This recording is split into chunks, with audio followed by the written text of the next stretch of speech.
أهلا بكم من جديد. اتهم نظام الأسد رجال الكرامة في محافظة السويدة بالمسؤولية عن خطف وقتل أمين فرع الحزب ورئيس اللجنة الأمنية السابق شبلي جنود. وزعمت وكالة أنباء النظام سنة أن الأجهزة الأمنية كشفت ملابسات الحادث بعد التحقيق مع طبيب جنود الذي عالجه أثناء اختطافه. من جهتهم أصدر رجال الكرامة بيانا كذبوا فيه ادعاءات النظام واتهموه ببث الفتنة بين الدروز، واعتبروا أن اتهاماته بمثابة الحرب عليهم. نتابع التفاصيل. يبدو نظام الأسد ماض في اللعب بورقة الدروز في سوريا، مستغلا ضعف وتبعية مشايخ عقل الطائفة. رواية جديدة بثها الإعلام الرسمي تتهم رجال الكرامة بخطف وقتل أمين فرع حزب البعث في السويداء شبلي جنود الذي اختفى قبل أكثر من شهر في ظروف غامضة. رواية النظام تزعم أن رجال الكرامة اختطفوا جنود واحتجزوه في مضافة الشيخ رأفت البلعوس لأيام، وحتى تدعم الأجهزة الأمنية ادعاءاتها قامت باعتقال الطبيب عاطف ملاك وأجبرته على الاعتراف بأنه عالج جنود في أيام اختطافه الأولى قبل أن يموت باحتشاء في القلب. بدورهم رجال الكرامة اتهموا الأجهزة الأمنية بزرع الفتنة بين أبناء الطائفة الواحدة، كما اعتبروا في بيانهم الصادر بعد أن قدم النظام روايته أن هذه الاتهامات حرب عليهم، وقالوا: نحن إذ صبرنا طيلة الفترة الماضية فكان هذا لحقن الدماء، وأما اليوم فقد نفد صبرنا وبلغ السيل الزبا.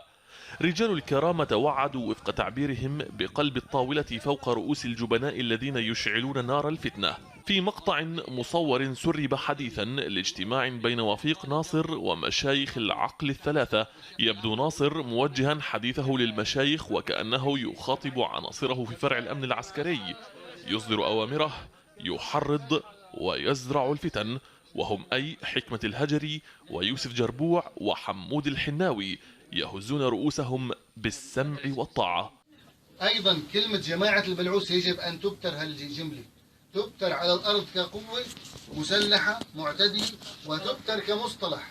إذن بات رئيس فرع الأمن العسكري وفيق ناصر وهو المسؤول عن استشهاد أكثر من 40 شابا درزيا في المعتقلات، بات اليوم يملك تفويضا لاستخدام القوة ضد الدروز مدنيين وروحانيين، فيما يبارك مشايخ العقل ذلك، كما باركوا من قبل بصمتهم اغتيال شيخ الكرامة وحيد البلعوس. فوض يا سيادة.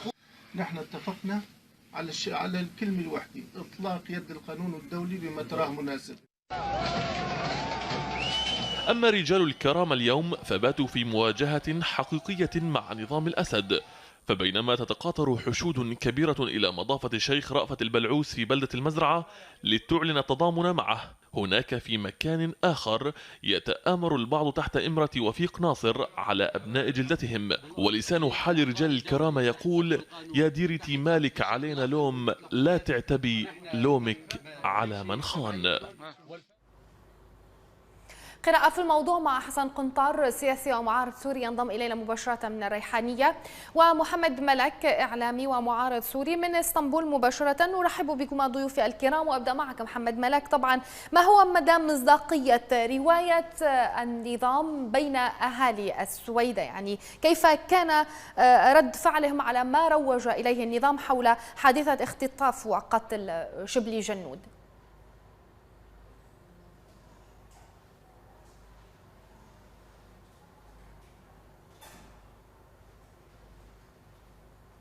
سيد محمد، هل تسمعني؟ الو، عم بسمعك. نعم. سألتك بالنسبة لأهالي السويدة وبعد هذه الرواية التي روجها النظام، يعني كيف هي ردة فعلهم؟ ما مدى مصداقية رواية النظام لديهم طبعا حول حادثة اختطاف وقتل شبلي جنود؟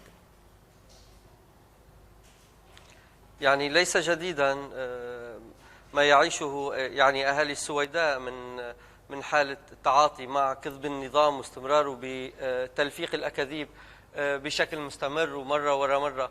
يعني بنقول يعني وكأن اكتفت الناس من هاي المسرحيات والمهازل اللي بعيدة بشكل مستمر وبشكل دائم.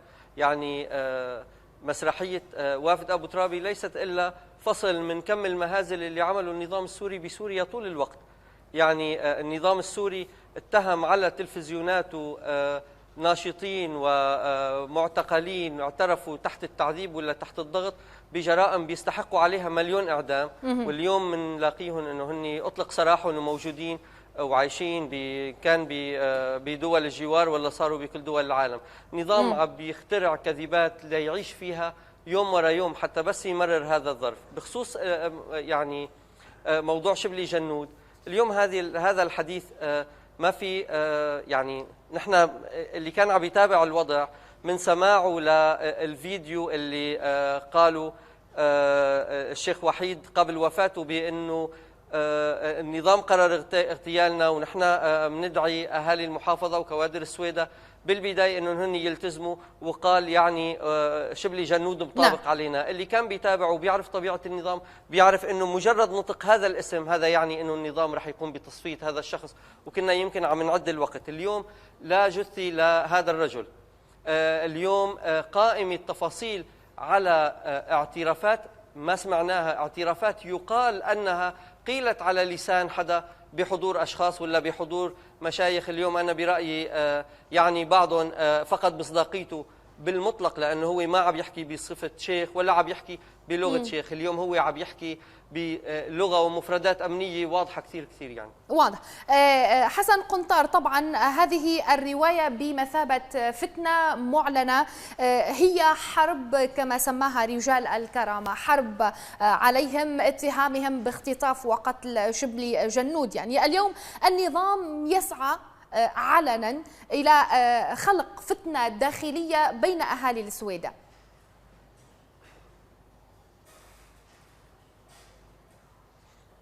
خير لك ولضيفك الكريم وللمشاهدين الكرام. عفوا. طبعا هذه بالنسبه للادعاءات اللي عم بيقوم فيها وهي التمثيليه، واخرها هي الفيديو المسرب اللي كان فيه وفيق ناصر مثل ما ذكر بالتقرير.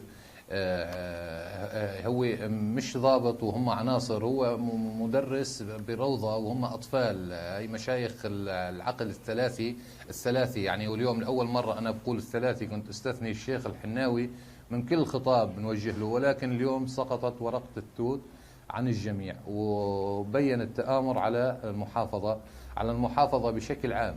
يعني التآمر على مشايخ الكرامي ورجال الشيخ وحيد البلعوس، لأنه هذا الاسم ظاهر كثير بيرعب وفيق ناصر وأذنابه، فأنا بدي أقوله 20 مرة اليوم. هذا التآمر ليس فقط على رجال الكرامي. رجال الكرامي من البداية كل المواقف مواقف أكيد راح تزعج النظام وأذنابه وأذياله والمرتزقة اللي كانوا حواليه بفرع المخابرات والأمن العسكري، أكيد بتزعجهم أنه يحمي 30,000 شاب من السويدة رفضوا الخدمة وقتل الشعب السوري. وبالنهاية حتى يعني مش بس قتل الشعب السوري، هم حيرجعوا كانوا مقتولين وثمنهم عنزتين، يعني كل واحد حيرجع عنده عنزتين النظام عم يعطيهم لأهل الشهيد تبعه حسب مسمى. نعم. فالنظام وحيد البلعوس، الشيخ وحيد البلعوس حمى 30,000 شاب ما التحقوا بخدمة اللي بدهم يدافعوا عن الوطن اللي بقي منه ربع وطن، نص مع الروس ونص مع الإيرانيين. طبعا ما بيناسبهم انه شيخ الكرامي يمنع تهريب المازوت بالسويدة، ما بيناسبهم انه شيخ الكرامي يعني يوقف ويشيل حاجز كان يسيء للنساء ويسيء للرجال ويسيء لضيوف السويداء. هذه الكرامي ومسمى الكرامي اللي عم يحكي عنه وفيق ناصر، اللي هو ما بيعرفوا كل اللي كانوا معهم ما بيعرفوا شيء عنه، هذه الكرامة ما بتناسبهم أبدا. فأكيد هني عم يحاولوا يخلقوا فتنة. ولكن يا سيدتي نعم. حابب أنا يعني وضح نقطة. هاي اللي كانوا موجودين اللي مسمين حالهم مشايخ عقل وما مشايخ عقل، نحن مشيخة العقل عندنا توريث مثل توريث الوريث القاصر تبعهم، فهم ما بيمثلوا الجبل. هو عم يقول إنه بده يقتل مشايخ الكرامي رجالا ومسمى. أنا بقول جرب يقتل، يعني خليه يشوف، يعني هلأ حيحتك يعني هذه الحقيقة بهاي المرحلة راح يحتك بمحافظة السويدة احتكاك حقيقي، وراح يشوف إنه هاي الناس ما بتمثل واضح. طبعا. أهل السويدة وما بتمثل حتى الرجال اللي حاملين سلاح معهم. نواصل في نقطة شيوخ العقل التي أشار إليها أيضا محمد ملاك. أعود إليك. طبعا شيوخ العقل، ونريد أن نفهم هذه التبعية للعقل الأمني، وطبعا الآن ما هو ثقل شيوخ العقل في مقابل رجال الكرامة في السويدة؟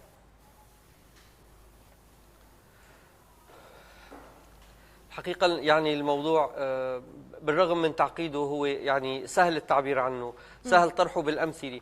اليوم النظام عبر السنوات الطويلة بنى منظومة من الرجالات اصطنعها وهي متصلة فيه أمنيا.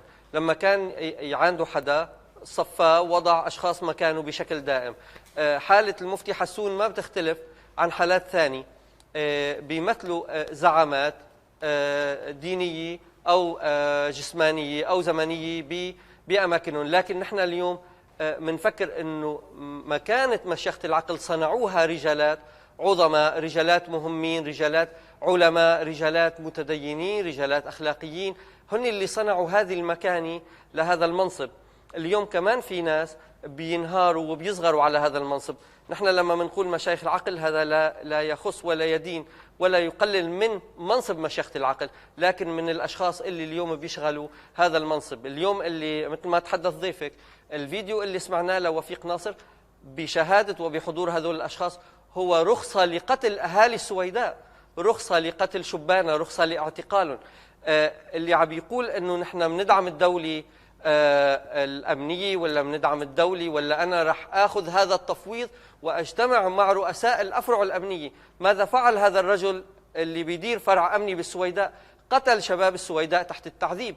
هذا الرجل هو اللي بده ياخذ رخصة لمداهمة البيوت واقتحام البيوت، لسحب سلاح الناس. بأهل السويداء شاهدوا وبيعرفوا كيف تعامل النظام مع الناس اللي اتكأوا عليه بحمايتهم. هذا النظام اللي قبل أشهر سلم تدمر لداعش، واللي قبل فترة سلم أماكن أخرى كمان لا تفاصيل. نحن اللي عم نقوله بس ببساطة كثير اليوم فكرة يعني مقارنة بسيطة. ما الذي فعله؟ نحن بنقول هيك، مشايخ الكرامة اللي سمع خطاب الشيخ وحيد البلعوس طول الوقت كان هو خطاب بحض على السلم الأهلي.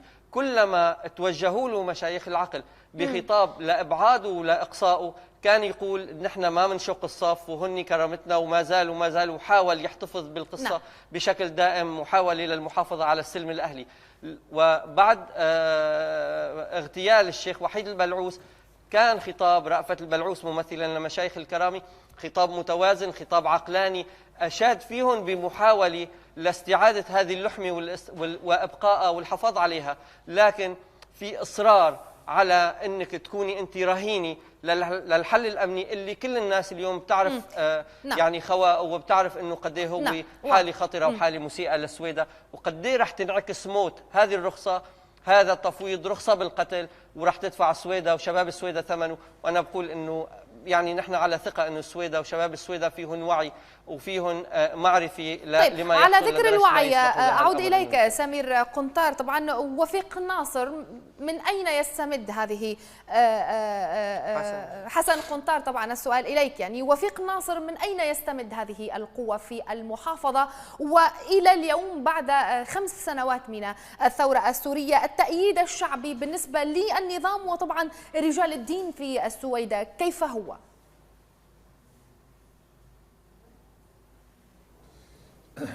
طبعا وفيق ناصر ما بيستمد قوة من السويداء ولا بيستمد قوة من هاي المجموعة المرتزقة الملتفة حوله. وفيق ناصر عم يلعب على وتر انه السويداء اخذت الحياد من بداية الثورة وما حبت تدخل بالثورة على شكلها يعني الحقيقي اللي هي صارت بباقي المحافظات. هو لعب على هذا الوتر، وتر الأقليات من البداية. أما بصراحة والأهم من هذا مش قوة وفيق ناصر. وفيق ناصر ما له قوة وهو بيعرف تماما هذا الحكي. هو يعني تعاطي أهالي محافظة السويداء مع الثورة بطريقة من مفهومي المعارض غلط أنا يعني، ولكن بالنهاية هيك كانت تتعامل المحافظة. أما حاليا راح يتعامل يعني راح يشوف وجه ثاني. الوجه الثاني بدي من اليوم صدقيني. هلا في مواجهة مباشرة مع النظام. جماعة رجال الكرامة ليس فقط من موجودين بالمزرعة أو البيارق اللي تشكلت، رجال الكرامة صاروا كل أهل السويدة اللي رافضين لهذا المبدأ. مع أول حالة اعتقال لأول شيخ أو مداهمة أو أي منزل أو اعتراض أي مرأة أو أي شيء، يعني أي موقف خط أحمر كان يعني حاطه الشيخ الوحيد، راح يتفاجأ النظام أنه السويدة راح تثور. وأنا راح ذكره لوفيق ناصر بحادثة صارت من كم سنة، يعني يمكن هو مش ذكرها، لما أحد عناصر الأمن بيتعرض لشيخ وبتقع اللفة عن راسه على الأرض بأقل من ساعتين كانت السرايا مرفوع عليها أعلام 5 حدود. فالسويدة هو بدق خط أحمر ودقوا خلاص يعني. وإذا كانت الفتنة نحن كنا خايفين من الفتنة داخل المحافظة، ومشايخ الكرامة كمان كثير كانوا خايفين منها، هم افتعلوا الفتنة فليتحملوا مسؤوليتها ويتحملوا تبعيتها. وهي الإثم الأكبر بيجي على مشايخ العقل، هم اللي حيتحملوا. نعم، اعذرني على المقاطعة. حسن قنطار أكيد بمحافظة السويداء في حال تعرضت لأي مشكلة. حسن قنطار سياسي ومعارض سوري من الريحانية، شكرا جزيلا لك، وشكرا لمحمد ملاك إعلامي ومعارض سوري من اسطنبول مباشرة كان معنا. ختام هذه الحلقة من تفاصيل مشاهدينا، دمتم في أمان الله.